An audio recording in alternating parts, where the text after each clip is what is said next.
বিসমিল্লাহির রহমানির রহিম। আসসালামু আলাইকুম প্রিয় বন্ধুরা।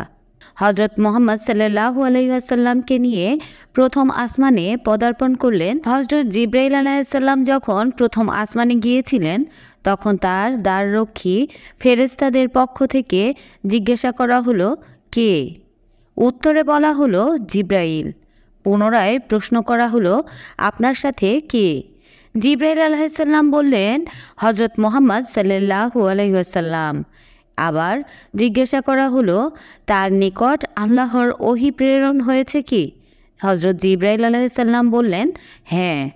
হুজুরে পাক সাল্লাল্লাহু আলাইহি ওয়াসাল্লাম প্রথম আসমানে পৌঁছে হজরত আদম আলাইহিসসালামকে উপস্থিত পেয়েছেন। নবীজি দুনিয়ার নিকটতম আসমানে এক ব্যক্তি বসা অবস্থায় দেখেছিলেন, যার ডান দিকে কিছু আকৃতি এবং বাম দিকে কিছু আকৃতি দেখা যাচ্ছিল। যখন তিনি ডান দিকে তাকান তখন হেসে ওঠেন, আর বাম দিকে যখন তাকান তখন কাঁদতে থাকেন। নবীজি জিবরাইল আলাইহিসসালামকে জিজ্ঞাসা করলেন, ইনি কে? হজরত জিবরাইল আলাইহিসসালাম বললেন, ইনি হজরত আদম আলাইহিসসালাম। ডান ও বামের এই আকৃতিগুলো তার সন্তানদের আত্মার আকৃতি। ডান দিকের আত্মাগুলো বেহেশতি এবং বাম দিকের আত্মাগুলো দোজখী। তাই তিনি ডান দিকে তাকিয়ে হাসেন এবং বাম দিকে তাকিয়ে কাঁদেন।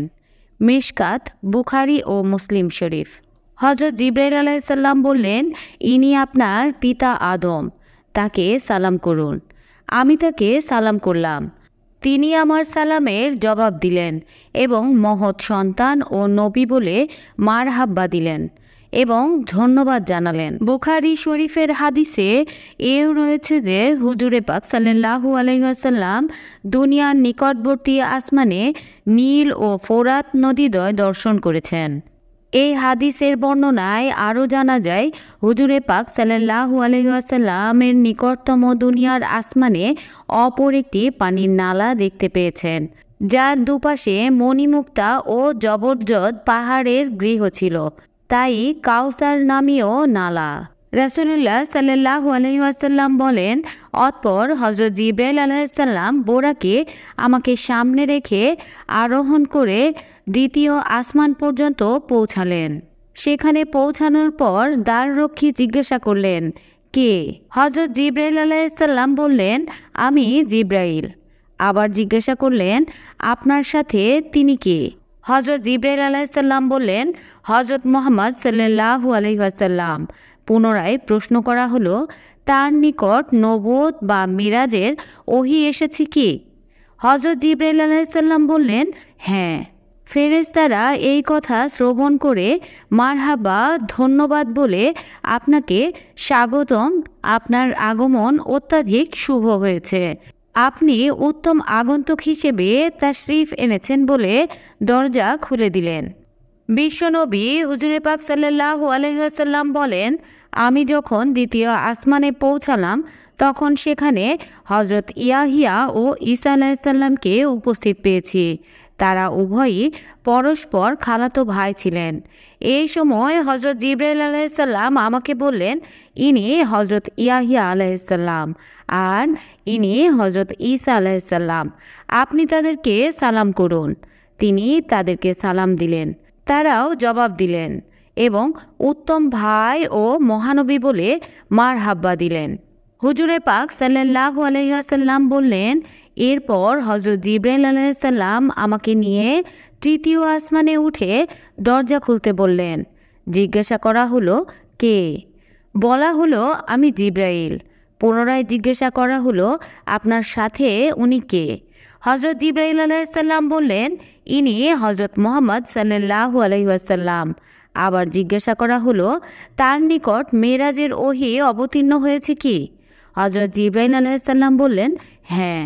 এই কথা শুনে মারহাব্বা, আপনি অনেক উত্তম শুভগমনে তাশরিফ এনেছেন বলে ফেরেশতাগণ দরজা খুলে দিলেন। বিশ্বনবী হযরত মুহাম্মদ সাল্লাল্লাহু আলাইহি ওয়াসাল্লাম বললেন, আমি তৃতীয় আসমানে উপস্থিত হয়ে দেখতে পেলাম তথায় হযরত ইউসুফ আলাইহিসসালাম পূর্ব থেকেই উপস্থিত ছিলেন। হযরত জিবরাইল আলাইহিসসালাম আমাকে বললেন, ইনি হযরত ইউসুফ আলাইহিসসালাম, আপনি তাকে সালাম করুন। আমি সালাম করলাম। তিনি আমার সালামের উত্তর দিলেন এবং উত্তম ভাই ও মহানবী বলে মারহাবা দিলেন। ইউসুফ আলাইসাল্লামের রূপ দেখে আমি আশ্চর্য হয়ে গেলাম। মহান রাব্বুল আলামিন ইউসুফ আলাইসাল্লামকে সৌন্দর্যের এক বিরাট অংশ দান করেছেন, তা দেখেছিলাম। মিশকাত ও মুসলিম। হুজুরে পাক সাল্লাল্লাহু আলাইহি ওয়াসাল্লাম বললেন, অবশেষে জিবরাইল আলাইহিসসালাম আমাকে নিয়ে চতুর্থ আসমানে পৌঁছালেন। আসমানের দ্বাররক্ষী ফেরেশতা জিজ্ঞাসা করলেন, কে? হযরত জিবরাইল আলাইহিসসালাম বললেন, আমি জিবরাইল।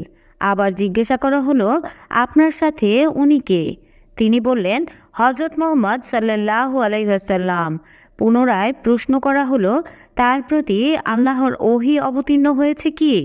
হযরত জিবরাইল আলাইহিসসালাম বললেন, হ্যাঁ। ফেরেশতারা এই কথা শুনে বলে উঠলেন, মারহাবা, আপনি বড় উত্তম আগমনে তাশরিফ এনেছেন। এরপর দরজা খুলে দিলেন।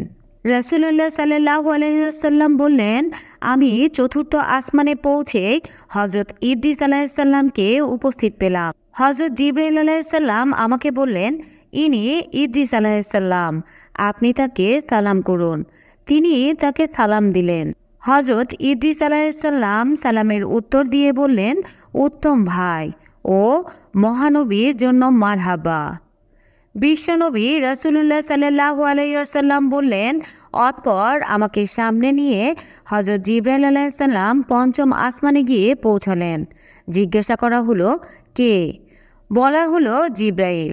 আবার জিজ্ঞাসা করা হলো, আপনার সাথে তিনি কে? বলা হলো, হযরত মুহাম্মদ সাল্লাল্লাহু আলাইহি ওয়াসাল্লাম। পুনরায় জিজ্ঞাসা করা হলো, তার নিকট আল্লাহর ওহী অবতীর্ণ হয়েছে কি? বলা হলো, হ্যাঁ। ফেরেশতাদের তরফ হতে বলা হলো, আপনি মহা শুভগমনে তাশরিফ এনেছেন, আপনাকে মারহাবা। রাসূলুল্লাহ সাল্লাল্লাহু আলাইহি ওয়াসাল্লাম বললেন, আমি যখন পঞ্চম আসমানে উপনীত হলাম তখন সেখানে হযরত হারুন আলাইহিসসালাম উপস্থিত ছিলেন। হযরত জিবরাইল আলাইহিসসালাম বললেন, ইনি হযরত হারুন আলাইহিসসালাম, আপনি তাকে সালাম করুন। আমি সালাম দিলাম। তিনি সালামের উত্তর দিলেন আর বললেন, উত্তম এবং মহানবী সাল্লাল্লাহু আলাইহি ওয়াসাল্লামের প্রতি মারহাবা। রাসূলুল্লাহ সাল্লাল্লাহু আলাইহি ওয়াসাল্লাম বললেন, আমার বোরাক যখন ষষ্ঠ আকাশের দ্বারে পৌঁছালো তখন দ্বার রক্ষক ফেরেশতা জিজ্ঞাসা করল, কে? জিবরাইল আলাইহিসসালাম বললেন, আমি জিবরাইল। আবার জিজ্ঞাসা করা হলো, আপনার সাথে তিনি কে? জিবরাইল আলাইহিসসালাম বললেন, ইনি হযরত মুহাম্মদ সাল্লাল্লাহু আলাইহি ওয়াসাল্লাম। তখন পুনরায় প্রশ্ন করা হলো, তার নিকট আল্লাহর ওহী এসেছে কি? তিনি জবাব দিলেন, হ্যাঁ। ফেরেশতারা বললেন, আপনি অনেক উত্তমভাবে তাশরিফ এনেছেন। নবীজি সাল্লাল্লাহু আলাইহি ওয়াসাল্লাম বললেন, আমি যখন ষষ্ঠ আকাশে পৌঁছালাম তখন সেখানে হযরত মূসা আলাইহিসসালাম অবস্থান করছিলেন। হযরত জিবরাইল আলাইহিসসালাম বললেন, ইনি হযরত মূসা আলাইহিসসালাম, আপনি তাকে সালাম করুন। আমি তাকে সালাম করলে তিনি সালামের উত্তর দিয়ে বললেন, উত্তম ভাই ও মহানবীর প্রতি মারহাবা। আমি যখন সামনের দিকে অগ্রসর হলাম তখন তিনি কেঁদে উঠলেন। জিজ্ঞাসা করলাম, হে মূসা, আপনার কান্নার কারণ কি? তিনি উত্তরে বললেন, আমার পরে এক নওজোয়ান পয়গম্বর প্রেরিত হয়েছেন, যার বেহেশতবাসী উম্মত সংখ্যায় আমার বেহেশতবাসী উম্মত থেকেও অনেক বেশি হবে। এই জন্যই কাঁদছি। কেননা মুহাম্মদ সাল্লাল্লাহু আলাইহি ওয়াসাল্লামের উম্মতেরা যেভাবে তার অনুকরণ ও অনুসরণ করবে আমার উম্মতেরা সেভাবে করেনি। এ কারণেই আমার উম্মতের এই ধরনের লোকেরা বেহেশত থেকে বঞ্চিত থাকবে। তাদের ভয়াবহ অবস্থার প্রতি খেয়াল করলেই কান্না এসে যায়। বিশ্বনবী রাসূলুল্লাহ সাল্লাল্লাহু আলাইহি ওয়াসাল্লাম বললেন, অতঃপর আমাকে নিয়ে বোরাক সপ্তম আকাশের দ্বার প্রান্তে পৌঁছালো। দ্বাররক্ষী ফেরেশতা জিজ্ঞাসা করলেন, কে? হযরত জিবরাইল আলাইহিসসালাম বললেন, জিবরাইল। আবার জিজ্ঞাসা করা হলো, আপনার সাথে কে? জবাব দিলেন, হযরত মুহাম্মদ সাল্লাল্লাহু আলাইহি ওয়াসাল্লাম। পুনরায় প্রশ্ন করা হলো, তার নিকট কি আল্লাহর ওহী অবতীর্ণ হয়েছে? তিনি বললেন, হ্যাঁ। ফেরেশতা বললেন, মারহাবা, আপনি মহান শুভগমনে তাশরিফ এনেছেন। রাসূলুল্লাহ সাল্লাল্লাহু আলাইহি ওয়াসাল্লাম বললেন, আমি যখন সপ্তম আকাশে পৌঁছালাম তথায় হযরত ইব্রাহিম আলাইহিসসালামকে দেখতে পেলাম। হযরত জিবরাইল আলাইহিসসালাম বললেন, ইনি আপনার সর্বাধিক সম্মানিত পিতামহ হযরত ইব্রাহিম আলাইহিসসালাম, তাকে সালাম করুন। তিনি সালাম দিলেন। তিনি সালামের উত্তর দিয়ে বললেন, উত্তম সন্তান ও মহানবীর প্রতি মারহাবা। অন্য হাদিসে বর্ণিত আছে, হযরত ইব্রাহিম আলাইহিসসালাম বাইতুল মামুরের সাথে হেলান দিয়ে বসেছিলেন।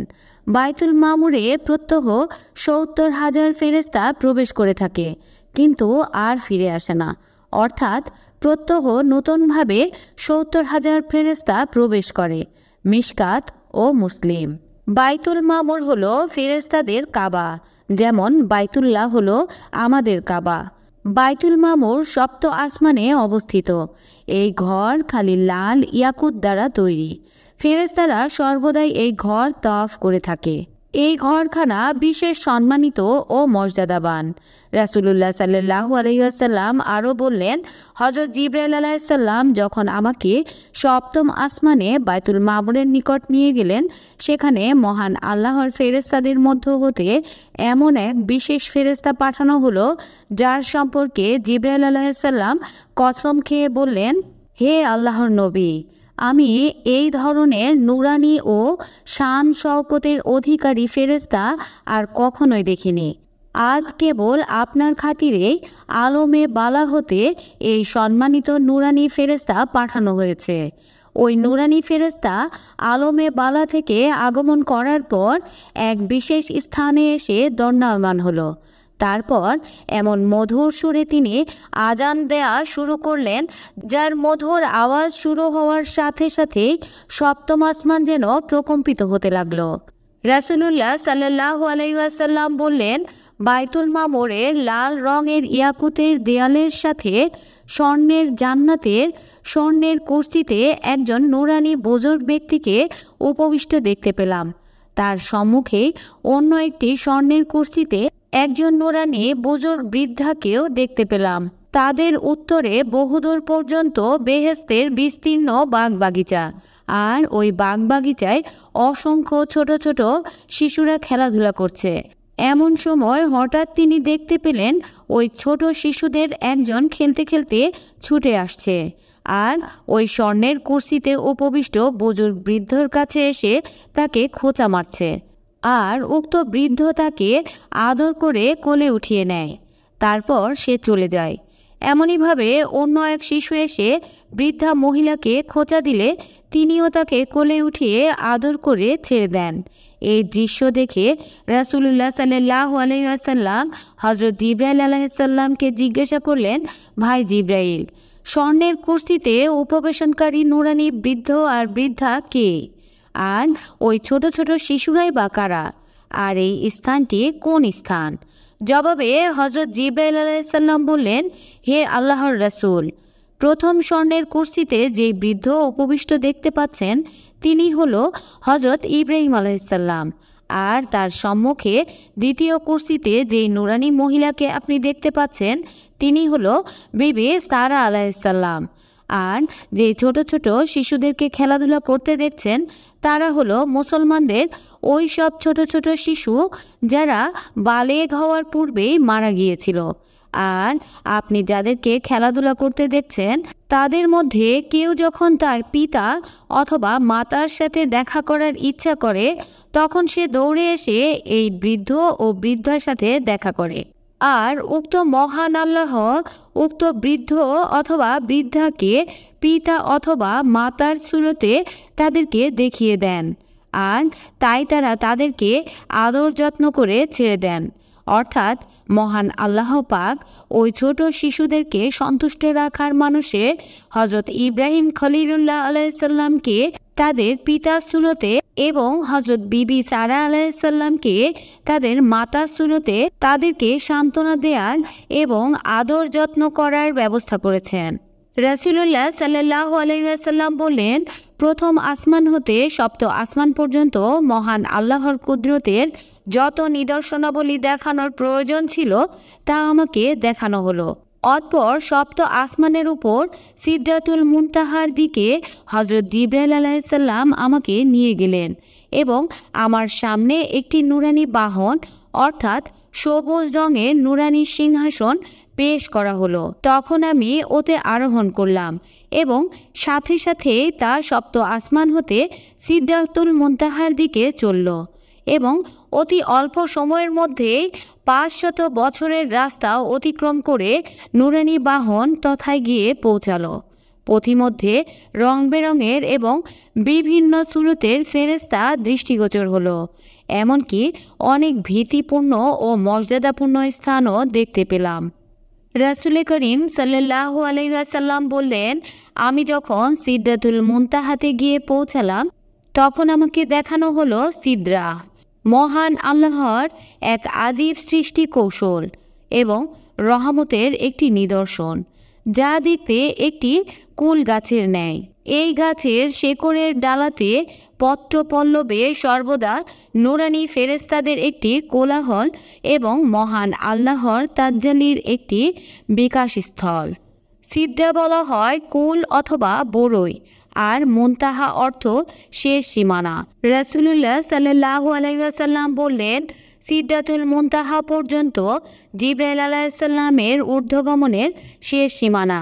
এখানে তার অবস্থানস্থল এবং বেহেশতি এবং পবিত্র আত্মাসমূহ এখান পর্যন্ত এসেই থেমে যায়।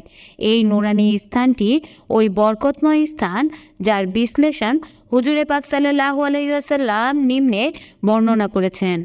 সিদরা হলো একটি কুল গাছ, যার জড় ষষ্ঠ আসমানের উপর এবং এর শাখা প্রশাখা ও ডালপালা আরশে আজিম পর্যন্ত বিস্তৃত। আর এই বৃক্ষটি 7 আসমান 7 জমিন সব কিছুর ওপর ছেয়ে আছে। আর তার প্রতিটি পাতায় পাতায় স্বর্ণবর্ণের ফড়িংয়ের ন্যায় ফেরেশতাগণ জড়ো হয়ে আছেন। তারা প্রত্যেকেই আল্লাহর তাসবিহ তাহলিলে মশগুল। হুজুরে পাক সাল্লাল্লাহু আলাইহি ওয়াসাল্লাম সেখানে পৌঁছানোর পর এই সব কিছু দেখে আশ্চর্যান্বিত হয়ে বলেছিলেন, হে জিবরাইল, সিদরাতুল মুনতাহার প্রতি লক্ষ্য করলে বোঝা যায় যে আমার প্রভুর আশ্চর্য বস্তুসমূহ কত। তদুত্তরে হযরত জিবরাইল আলাইহিসসালাম বলেছিলেন, হে আল্লাহর নবী, মহান আল্লাহর কুদরতের আশ্চর্য বস্তুসমূহের সমুদ্র থেকে এখনও 1 ফোঁটা পরিমাণও আপনি প্রত্যক্ষ করেননি, যা পেছনে দেখে এসেছেন। মোট কথা, মহান প্রভুর আশ্চর্য বস্তুসমূহ অসংখ্য ও অগণিত। আমাদের প্রিয় নবী হযরত মুহাম্মদ সাল্লাল্লাহু আলাইহি ওয়াসাল্লাম ইরশাদ করেন, হযরত জিবরাইল আলাইহিস সালাম তার আসল সুরতে আমার সম্মুখে 2 বার উপস্থিত হয়েছিল। প্রথম ওহির সময়, অর্থাৎ যেদিন আমার উপর প্রথম ওহী অবতীর্ণ হয়, আর দ্বিতীয় দিন হলো যেদিন মেরাজের রজনীতে, যে সময় আমি সপ্তম আসমান অতিক্রম করে সিদরাতুল মুনতাহায় এসে পৌঁছেছিলাম। রাসূলুল্লাহ সাল্লাল্লাহু আলাইহি ওয়াসাল্লাম হযরত জিবরাইল আলাইহিস সালামের আসল সুরত দেখে অন্তরে একটু ভয়ার্ত ভাব দেখা দিলে তৎক্ষণাৎ হযরত জিবরাইল আলাইহিস সালাম মানবের সুরত ধরে হুজুরে পাক সাল্লাল্লাহু আলাইহি ওয়াসাল্লামকে সান্ত্বনা দিতেন। রাসূল করিম সাল্লাল্লাহু আলাইহি ওয়াসাল্লাম বললেন, যখন আমি সিদরাতুল মুনতাহায় পৌঁছালাম তখন মহান আল্লাহর অসংখ্য আশ্চর্য বস্তুসমূহ প্রত্যক্ষ করার মাঝে হঠাৎ দেখতে পেলাম ওই মহাসম্মানিত সিদরা গাছের উপর মহান আল্লাহর তাজ্জালি পতিত হলে সকল ফেরেশতা, এমনকি স্বয়ং হযরত জিবরাইল আলাইহিস সালাম এবং উক্ত সিদরা বৃক্ষ সব কিছুই কাঁপতে শুরু করলো। কেবল তাই নয়, বরং 7 তবক জমিন এবং 7 তবক আসমান সমগ্র এলাকার ফেরেশতারা ভয়ে থরথর করে কাঁপতে লাগলেন। ওই সময় মহান আল্লাহর ভয়ে আমারও কম্পন শুরু হলো। এই অবস্থা দেখে তৎক্ষণাৎ হযরত জিবরাইল আলাইহিস সালাম আরজ করলেন, হে আল্লাহর নবী সাল্লাল্লাহু আলাইহি ওয়াসাল্লাম, আপনার ভয় কিসের? আপনি ভীত হবেন না।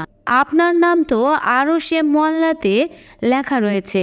আরশে মুআল্লাতে লেখা আছে কালেমা তয়্যেবা।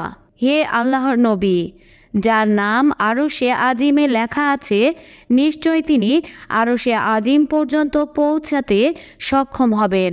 সুতরাং আপনি কেন ভয় করছেন? আপনাকে তো অবশ্যই আরশে আজিমে পৌঁছাতে হবে। আর এখনও তো কিছুই নয়। আপনাকে মহান আল্লাহ তাআলার আরও অসংখ্য কুদরতের কামেলা প্রত্যক্ষ করার পর সেখানে পৌঁছাতে হবে। হে নবী, সিদ্রা পর্যন্ত আপনার আগমন, এটা তো কেবলমাত্র আপনার ভ্রমণের প্রথম অবস্থা, বই আর কিছু নয়। আপনাকে আরও অনেক স্থান ভ্রমণ করতে হবে। এখনও তো ফেরেশতাদের প্রথম মঞ্জিল শুরুই হয়নি। অতঃপর হুজুরে পাক সাল্লাল্লাহু আলাইহি ওয়াসাল্লাম বললেন, আমি আশ্চর্য ধরনের এক নুরানি ফেরেশতাকে দেখে হযরত জিবরাইল আলাইহিস সালামকে জিজ্ঞাসা করলাম, ভাই জিবরাইল, আশ্চর্য ধরনের এই নুরানি ফেরেশতা কে? আপনি কি তাকে চেনেন? উত্তরে হযরত জিবরাইল আলাইহিস সালাম বললেন, হে আল্লাহর নবী, আল্লাহর শপথ, এই মহামহিম ফেরেশতাকে যখন থেকে আমি সৃষ্টি হয়েছি তখন থেকে আজ পর্যন্ত কেবলমাত্র আজই প্রথম দেখলাম। তবে মহান রাব্বুল আলামিনের ইচ্ছায় আমি অবশ্যই এতটুকু বলতে পারি যে ইনি অবশ্যই আরশ বহনকারী ফেরেশতা, অর্থাৎ কাররুবিউন ফেরেশতাদের একজন। আর তার মতো মহান আল্লাহর আরও অসংখ্য ও অগণিত ফেরেশতা রয়েছেন যারা বিশেষ মর্যাদা ও সম্মানের অধিকারী। আপনি তাদের সকলকেই দেখতে পাবেন। অবশেষে এই মহান ফেরেশতা হুজুরে পাক সাল্লাল্লাহু আলাইহি ওয়াসাল্লামের সওয়ারি হিসেবে আরোহণের জন্য তার সম্মুখে একটি সবুজ পান্না দ্বারা গঠিত সিংহাসন উপস্থিত করলেন। হুজুরে পাক সাল্লাল্লাহু আলাইহি ওয়াসাল্লাম তাতে আরোহণ করলে ওই ফেরেশতা রাসূলুল্লাহ সাল্লাল্লাহু আলাইহি ওয়াসাল্লামকে নিয়ে রওনা হলো। এমন সময় হযরত জিবরাইল আলাইহিস সালাম আরজ করলেন, ইয়া রাসূলুল্লাহ, আমার সম্মান ও মর্যাদা তো এখানেই শেষ। এটাই আমার পৌঁছানোর শেষ সীমানা। আর সামনে অগ্রসর হওয়ার কোনো অধিকার আমার নেই। আমি যদি আর এক চুল অগ্রসর হই তবে আমার সমস্ত ডানা পুড়ে ছাই হয়ে যাবে। এই স্থান থেকে অগ্রসর হওয়ার অধিকার একমাত্র আপনারই রয়েছে। এই নুরানি বাহন আপনাকে নিয়ে আরশে আজিম পর্যন্ত পৌঁছে যাবে। তথায় মহান রাব্বুল আলামিনের সাক্ষাৎ লাভে আপনি ধন্য হবেন। রাসূলুল্লাহ সাল্লাল্লাহু আলাইহি ওয়াসাল্লাম বললেন, সিদরাতুল মুনতাহা হতে জমরুদ পান্না সিংহাসনে আরোহণ করে ফেরেশতার সাহচর্যে যখন আমি অগ্রসর হতে শুরু করলাম তখন প্রথম মঞ্জিলের দূরত্ব এরূপ ছিল যার মোকাবেলায় 14 তবক অর্থাৎ 7 তবক জমিন এবং 7 তবক আসমানের দূরত্বের কোনো তুলনা হতে পারে না। সেখানে অসংখ্য ফেরেশতা বিরাজ ছিল। হুজুরে পাক সাল্লাল্লাহু আলাইহি ওয়াসাল্লাম ওই ভীতপূর্ণ স্থান অতিক্রম করে এমন এক স্থানে এসে পৌঁছালেন সেখানে কেবলমাত্র একজন ফেরেশতা ছাড়া আর কিছুর নাম নিশানা পর্যন্ত ছিল না। আর ওই ফেরেশতা সমস্ত ফেরেশতাদের উপর পরিবেষ্টনকারী ছিলেন। হুজুরে পাক সাল্লাল্লাহু আলাইহি ওয়াসাল্লাম দেখতে পেলেন ওই ফেরেশতা একটি মোরগের শুরুতে সৃষ্টি, যার ঠোঁট ছিল সবুজ রঙের এবং পালকগুলো ধবধবে সাদা আর পাগুলো হলো লাল রঙের স্বর্ণের। তাকে দেখতে মনে হলো সে যেন 7 তবক জমিনের উপর জড়ো হয়ে আছে। তার দাঁত হলো মতির ন্যায়। তার শরীরের গঠন কৌশল ও আয়তন হলো পূর্ব থেকে পশ্চিম পর্যন্ত বিস্তৃত। তৎপরই তার মাথার উপর যে কেশ অথবা ঝুঁটি তা জহর দ্বারা তৈরি, যা এত চমকদার ছিল যে সেদিকে দৃষ্টি দেওয়া খুবই কঠিন ও দুরূহ। তৎপরই সে যখন তার পালকগুলো খোলে আর মহান আল্লাহর তাসবিহের আওয়াজ শুরু করে।